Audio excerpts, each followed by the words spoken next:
तो हे फ्रेंड, आज की इस वीडियो में हम जर्नल एंट्री करना सीखेंगे। जो है हम traditional rule of debit and credit यानी ट्रेडिशनल रूल से भी सीखेंगे और साथ ही modern golden rule of accounting यानी मॉडर्न रूल से भी सीखेंगे। लेकिन ट्रेडिशनल रूल से हम सिर्फ और सिर्फ अकाउंट को पहचानना सीखेंगे, जैसे personal account, real account, nominal account. यानी कौन सा अकाउंट जो है वो रियल अकाउंट है, कौन सा अकाउंट पर्सनल अकाउंट है और कौन सा अकाउंट नॉमिनल अकाउंट है। ठीक है, उसके बाद जब भी हम जर्नल एंट्री करेंगे तो सिर्फ और सिर्फ मॉडर्न गोल्डन रूल से करेंगे, क्योंकि अगर हम मॉडर्न गोल्डन रूल से जर्नल एंट्री नहीं करेंगे, अकाउंटेंसी जर्नल एंट्री से हम नहीं अकाउंटेंसी हम मॉडर्न गोल्डन रूल से नहीं बनाएंगे तो हम उसी तरह फंस जाएंगे जैसे अभिमन्यु चक्रव्यूह में फंस गया था। तो दोस्तों चलिए अब हम इस वीडियो को शुरू करते हैं। तो दोस्तों सबसे पहले हम पर्सनल अकाउंट के नियम को हम समझते हैं, जो कि ट्रेडिशनल रूल है। डेबिट उसको करेंगे यानी the receiver, credit the giver. मतलब जो रिसीवर है प्राप्त करने वाला है उसको हम डेबिट करेंगे और जो गिवर है यानी देने वाला है उसे हम क्रेडिट करेंगे। और ठीक उसी प्रकार रियल अकाउंट में देखेंगे तो डेबिट व्हाट्स कम इन यानी क्या हमारे पास आता है उसको हम डेबिट करेंगे और क्रेडिट में व्हाट्स गोज आउट यानी क्या हमारे पास से जाता है उसको हम क्या करेंगे, क्रेडिट करेंगे। और नॉमिनल अकाउंट में जो है दोस्तों डेबिट एक्सपेंसेस एंड लॉसेज, जो हमारा एक्सपेंस होगा बिजनेस का या फिर लॉस होगा उसको हम नॉमिनल अकाउंट में दिखाएंगे। और क्रेडिट इनकम एंड प्रॉफिट, और जो हमारा इनकम होगा बिजनेस में या प्रॉफिट होगा उसको हम क्रेडिट में करके दिखाएंगे। इसका हम बाद में एग्जाम्पल के अनुसार सीखेंगे। तत्काल हम मॉडर्न गोल्डन रूल से सीखते हैं कि इससे हम क्वेश्चन को कैसे सॉल्व करेंगे और उदाहरण भी देखेंगे। तो देखिए दोस्तों, मॉडर्न गोल्डन रूल में जो होता है वो 4 पिलर होता है। एक होता है लायबिलिटीज, एक होता है एसेट्स और एक होता है एक्सपेंस और उसके बाद जो होता है दोस्तों इनकम। तो इसका अपना एक नियम है, जैसे इसमें सिर्फ प्लस और माइनस पे हम ध्यान देंगे, क्या बढ़ता है और क्या घटता है। देखिए अगर लायबिलिटीज जो है वो बढ़ते हैं तो उसे हम क्रेडिट करते हैं, लायबिलिटीज बढ़ता है तो उसे हम क्या करते हैं, क्रेडिट करते हैं। और जब ये घट जाता है तो इसका उल्टा क्या होता है, डेबिट, इसको हम डेबिट करते हैं। उसी तरह एसेट्स में जो है ये लायबिलिटीज का सीधा उल्टा है, जब यह एसेट्स हमारे पास घटता है तो इसको हम क्या करते हैं, क्रेडिट करते हैं। और जब यह बढ़ जाता है तो इसको हम डेबिट करते हैं। अब उसी प्रकार जो है दोस्तों एक्सपेंस और इनकम है, यह एक दूसरे का अपोजिट है। तो देखिए एक्सपेंस जब बढ़ता है तो इसे हम डेबिट करते हैं और जब घटता है तो इसको हम क्रेडिट करते हैं। और चलिए अब इनकम में देखते हैं। तो इनकम में देखिए दोस्तों उसके सीधा अपोजिट है, जब यह बढ़ती है तो इसको हम क्रेडिट करते हैं और जब यह घटती है तो हम डेबिट करते हैं। या फिर देखिए इसका ये तो अपोजिट सीख लिए, और इसका अगर अपोजिट में तो हम देख लिए दोस्तों कि लायबिलिटीज का उल्टा एसेट्स होता है, एक्सपेंस का उल्टा इनकम होता है। लेकिन अगर सिमिलर में देखा जाए तो लायबिलिटीज के समानांतर हमारा इनकम होता है और उसी तरह एसेट्स के समानांतर एक्सपेंस होता है। यानी इन दोनों का नियम जो होता है वो सेम होता है और इन दोनों का जो नियम है वो सेम होता है। तो चलिए अब एग्जाम्पल के थ्रू हम इसको सीखते हैं कि इसका प्रयोग हम कैसे करेंगे। और ये बहुत ही आसान है, अगर ये आप सीख गए ना, सिर्फ प्लस माइनस का खेल है, तो आप पूरा अकाउंटेंसी को एकदम गर्दा उड़ा दीजिएगा। तो चलिए हम अब आगे देखते हैं।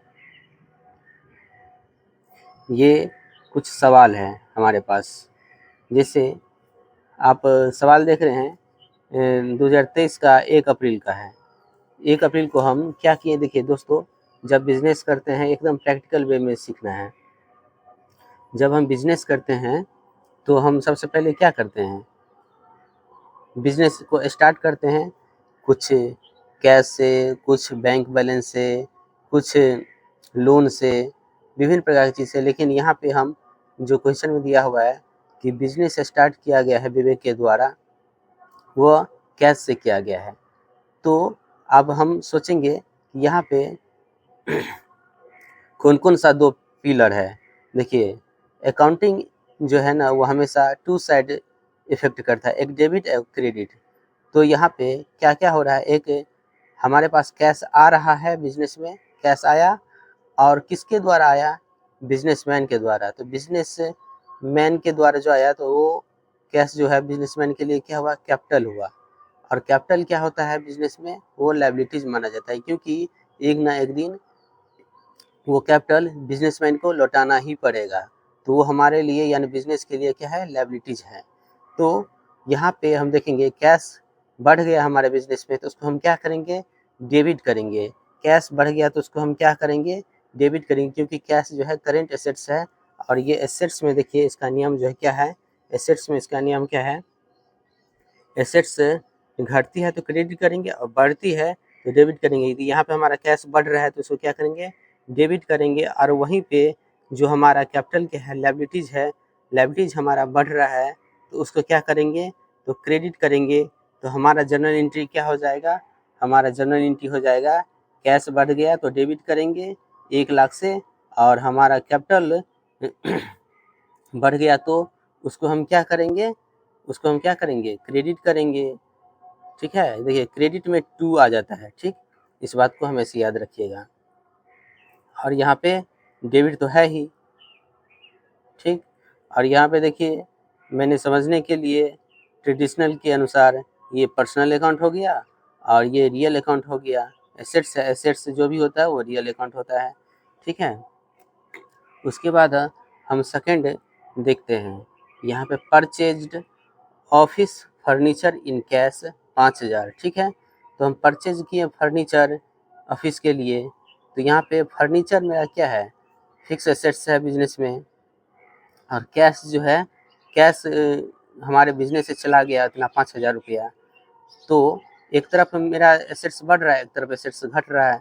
तो यहाँ पे क्या जर्नल एंट्री होगा, तो यहाँ पे देखिए एसेट्स, एसेट्स में क्या है, जब घटती है तो हम क्रेडिट करेंगे, बढ़ती है तो हम डेबिट करेंगे। तो यहाँ पे हमारा क्या बढ़ गया, यहाँ पे हमारा क्या बढ़ गया दोस्तों, यहाँ पे हमारा फर्नीचर बढ़ गया तो फर्नीचर को डेबिट करेंगे। और कैश घट गया तो उसको हम क्या करेंगे, क्रेडिट करेंगे 5-5 हज़ार रुपया से। देखिए फर्नीचर को डेबिट कर दिए, कैश को क्रेडिट कर दिए। ठीक है, उसके बाद तीसरा नंबर हम देखते हैं, purchase goods in cash. Purchase goods, तो गुड्स जो है वो भी हमारे स्टॉक है, यानी करेंट एसेट्स है। तो ये हमारे बिजनेस में तो आया, यानी ये बढ़ गया। तो परचेज गुड्स अगर रहेगा यानी स्टॉक के बदले में हम या तो स्टॉक अकाउंट डेबिट करेंगे या फिर परचेज अकाउंट डेबिट करेंगे। तो परचेज अकाउंट ही नॉर्मली करते हैं, तो परचेज अकाउंट डेबिट करेंगे क्योंकि ये एक तरह का एक्सपेंस है। ठीक है, परचेज जो है हमारा एक्सपेंस है और गुड्स क्या स्टॉक है जो करेंट एसेट्स है। तो दोनों ही स्थिति में क्या होगा, ये बढ़ रहा है तो इसको हम डेबिट करेंगे। और कैश क्या है, हमारा करेंट एसेट्स है जो घट रहा है तो इसको हम क्या करेंगे, क्रेडिट करेंगे। देखिए परचेज अकाउंट डेबिट और सॉरी 3 ये है ना, परचेज अकाउंट डेबिट और कैश अकाउंट क्रेडिट हो गया। उसके बाद 4 नंबर हम देखते हैं, परचेज्ड गुड्स फ्रॉम हरियन कंपनी। यानी हम स्टॉक जो है परचेज किए तो एक तरह ये बढ़ जाएगा, परचेज अकाउंट डेबिट। और हरियन कंपनी, हरियन कंपनी जो है मेरा क्या है, क्रेडिटर से यानी लेनदार है। यानी हम यहाँ पे इन कैश नहीं दिया हुआ है तो इसको हम क्या मान लेंगे, इसको हम मान लेंगे कि हम उधारी माल परचेज किए हैं, यानी इसको भी पैसा देना है, अभी हम दिए नहीं हैं। तो जो मेरा क्रेडिटर्स बढ़ेगा, क्रेडिटर्स यानी लायबिलिटीज बढ़ेगा तो उसको हम क्या करेंगे, क्रेडिट कर देंगे 1 लाख से। तो देखिए 4 नंबर में क्या है, परचेज अकाउंट डेबिट कर दिए और हरियाणा कंपनी जो है 1 लाख वो हम क्या कर दिए, क्रेडिट कर दिए। उसके बाद दोस्तों यहाँ पे 5 अप्रैल को जो है सोल्ड गुड्स अगेंस्ट कैश कितना है, 20,000। तो हम यहाँ पे क्या बोल रहा है कि हम 20,000 का माल बेचे और कैश के बदले, मतलब क्या हुआ, कैश आया और हम क्या किए, सेल किए तो हमारे पास कैश आया, यानी हम उधारी सेल नहीं किए हैं। ठीक है दोस्तों, यहाँ पे कैश तो हम देख रहे हैं, इसका उदाहरण क्या, इसको सॉल्व हम कैसे करेंगे। यहाँ पे इसका जनरल एंट्री होगा, कैश बढ़ गया हमारा तो क्या होगा, कैश बढ़ गया तो डेबिट होगा, और उसके बाद सेल जो है हमारा इनकम बढ़ाता है, तो सेल इसका नेचर क्या है, सेल का नेचर क्या है, इनकम, इनकम के नेचर क्या है, तो उसको हम क्रेडिट करेंगे, क्योंकि इनकम जब बढ़ता है तो उसको हम क्या करते हैं, क्रेडिट करते हैं। इसी प्रकार हम दोस्तों 6 नंबर देखेंगे। तो 6 नंबर में क्या है, sold goods against cash to Ramesh and company कितना है, 75,000। यहाँ पे क्या बोल रहा है, गुड्स को हम सोल्ड तो किए, स्टॉक को हम सोल्ड तो किए रमेश एंड कंपनी को, लेकिन कैश के बदले में, यानी रमेश एंड कंपनी हमको तुरंत प्रॉम्प्ट कैश दे दिया, पेमेंट कर दिया, यानी अगर यहाँ पे कैश नहीं रहता तो हम इसको क्या मानते, उधारी, यानी रमेश एंड कंपनी जो मेरा होता है डेटर, डेटर बढ़ जाता तो उसको हम डेबिट करते हैं, ठीक है, डेबिट करते हैं। लेकिन यहाँ पे तो कैश आया है तो हम उसको, कैश को हम डेबिट करेंगे, क्योंकि कैश हमारा बढ़ गया तो कैश हम डेबिट करेंगे। और सेल्स जो है, सेल्स क्या है हमारा, इनकम नेचर क्या है, इनकम नेचर क्या है, तो इनकम बढ़ता है तो क्या हम करते हैं, इनकम बढ़ता है तो उसको हम क्या करते हैं, क्रेडिट करते हैं। तो देखिए यहाँ पे 6 नंबर है, कैश को हम डेबिट करेंगे और सेल्स को हम क्या करेंगे, क्रेडिट करेंगे, ठीक। फिर उसी प्रकार हम अगला क्वेश्चन देखते हैं 7 अप्रैल को, paid salary to staff in cash. अगर हम बिजनेस करते हैं तो स्टाफ को भी रखते हैं, तो स्टाफ को जो हम सैलरी पेमेंट करते हैं तो वो हमारे लिए क्या होता है, एक्सपेंस होता है, हमारे बिजनेस के लिए क्या होता है, एक्सपेंस होता है। तो सैलरी अगर बढ़ गया, सैलरी जो है, सैलरी बढ़ गया मतलब क्या, एक्सपेंस बढ़ गया, तो हम क्या करेंगे, उसको डेबिट करेंगे टू स्टाफ इन कैश, और कैश मेरा क्या हो गया, घट गया। तो कैश अगर एसेट्स घटता है तो उसको हम क्या करते हैं, क्रेडिट करते हैं, ठीक है। तो इसी प्रकार जो है 7 नंबर क्या है, सैलरी अकाउंट डेबिट, एक्सपेंस मेरा बढ़ गया, और उसी प्रकार कैश जो है हमारा घट गया, ठीक है, उसको हम क्या कर देंगे, क्रेडिट कर देंगे। उसी प्रकार 8 नंबर में हम देखते हैं क्या, paid electricity bill. Electricity bill क्या है, हम ऑफिस चलाते हैं तो इलेक्ट्रिसिटी बिल आता है ना, तो उसको हम एक्सपेंस मानते हैं, हमारा एक्सपेंस ही है ना। तो एक्सपेंस जो है वो कितना है, 2,000। तो एक्सपेंस जब बढ़ेगा तो उसको डेबिट कर देंगे, और कैश में पेमेंट करेंगे या बैंक से पेमेंट करेंगे या चेक से पेमेंट करेंगे तो वो बैंक ही घटेगा, या फिर यूपीआई से पेमेंट करेंगे तो वो बैंक ही घटेगा।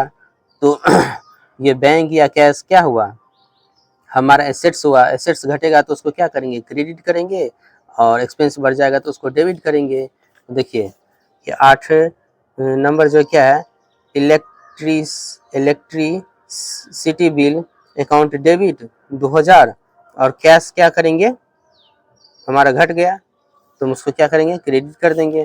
फिर इसी प्रकार 9 अप्रैल को जो है वो है पेड टेलीफोन बिल। तो ये टेलीफोन बिल भी जो है क्या है, ये हमारा एक्सपेंस ही है, तो टेलीफोन बिल एक्सपेंस अकाउंट क्या कर देंगे, डेबिट कर देंगे, और अगर हम कैश से करते हैं तो कैश को क्रेडिट कर देंगे, या फिर बैंक से करते हैं तो उसको क्रेडिट कर देंगे, क्योंकि ये तो घट जाएगा 500 से, ठीक है। इसको चलिए देख लीजिए, इस प्रकार हम करेंगे, टेलीफोन बिल को हम क्या करेंगे, डेबिट करेंगे, और कैश जो हमारा घट गया उसको हम क्या करेंगे, क्रेडिट कर देंगे। फिर उसी प्रकार 10 नंबर है, परचेज स्टेशनरी इन कैश। देखिए जब हम ऑफिस चलाते हैं तो उसमें स्टेशनरी का भी बहुत सारा काम होता है। हमारे ऑफिस में कम से कम 60,000 का तो प्रत्येक महीना का आता है, और ये ज़्यादा से ज़्यादा 1 लाख तक प्रत्येक महीना ये आता है। तो दोस्तों देखिए इसको हम क्या करेंगे, परचेज्ड स्टेशनरी हो गया, तो स्टेशनरी हम क्या है, मेरा एक्सपेंस है, तो स्टेशनरी अकाउंट क्या कर देंगे, हम डेबिट कर देंगे, और कैश मेरा चला गया तो ये कम हो गया, तो ये क्या हो गया, कम कैश एसेट्स जो है करेंट एसेट्स ये कम हो गया, तो हम क्या करेंगे, इसको हम करेंगे क्या, इसको हम करेंगे क्रेडिट। देखिए स्टेशनरी अकाउंट डेबिट हो गया क्योंकि एक्सपेंस है मेरा बढ़ गया, तो इसको हम डेबिट करेंगे। और कैश अकाउंट क्या है जो घट गया, करेंट एसेट्स है जो तो इसको हम क्या करेंगे, क्रेडिट कर देंगे। ठीक है दोस्तों। तो दोस्तों ऐसे ही इंटरेस्टिंग वीडियो के लिए आप हमारे चैनल से जुड़े, सब्सक्राइब करें, और वीडियो अच्छा लगा तो इसको लाइक करें और अपने दोस्तों में शेयर करें, और एक अच्छा सा प्यारा सा मोटिवेटेड कमेंट अवश्य कर दें, ताकि हम ऐसे ही प्यारा प्यारा और अच्छा वीडियो, कॉन्सेप्ट क्लियर वाला वीडियो लाते रहें आपके लिए, और आप लोग हमारे चैनल से जुड़ते रहें। चलिए फिर अगला कॉन्सेप्ट के साथ, अगला एग्जाम्पल के साथ आपके साथ मिलते हैं, एक धांसू एग्जाम्पल के साथ जिसमें कॉन्सेप्ट एकदम क्लियर होगा और कहीं पे भी अकाउंटेंसी में कोई दिक्कत नहीं होगा। चलिए, धन्यवाद।